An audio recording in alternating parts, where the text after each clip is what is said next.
السلام علیکم۔ ایک بادشاہ ہر وقت اپنے سر کو ڈھانپ کے رکھتا، اسے کبھی کسی نے ننگے سر نہیں دیکھا تھا۔ بہت سے لوگوں نے اس راز کو جاننے کی کوشش کی، لیکن بادشاہ ہر بار کمال مہارت سے بات کا رخ موڑ کر جواب دینے سے بچ جاتا۔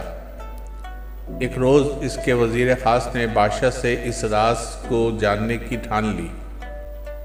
حسب سابق بادشاہ نے بڑی کوشش کی کہ کسی طرح وزیر کا دھیان ادھر سے ادھر ہو جائے، لیکن اس نے بھی راز جاننے کا مصمم ارادہ کر رکھا تھا۔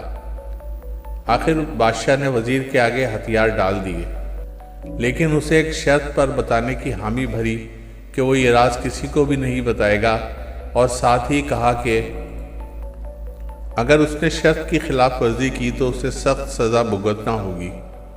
بادشاہ نے بتایا کہ اس کے سر پر ایک سینگ ہے، اس لیے وہ اپنے سر کو ہمیشہ ڈھانپ کے رکھتا ہے۔ اس بات کو کچھ ہی دن ہوئے تھے کہ پورے شہر میں یہ خبر پھیل گئی کہ بادشاہ کے سر پر سینگ ہے۔ بادشاہ کو بڑا غصہ آیا۔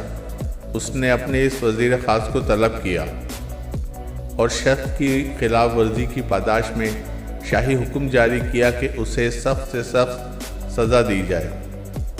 وزیر بہت چالاک تھا، جھٹ سے بولا، بادشاہ سلامت، جب آپ بادشاہ ہو کر خود ہی اپنے راز کو چھپا نہ سکے اور مجھے بتا دیا، تو پھر آپ مجھ سے یا کسی اور سے کیسے یہ امید کر سکتے ہیں کہ وہ آپ کے راز کو چھپا کر رکھے؟ لہذا جتنی سزا کا حقدار میں ہوں، اتنی سزا کے حقدار آپ بھی ہیں۔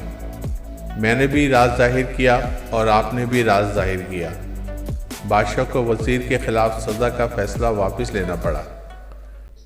دوستو، اگر آپ کو ویڈیوز اچھی لگتی ہیں تو پلیز اس کو لائک، شیئر اور سبسکرائب کریں۔ شکریہ۔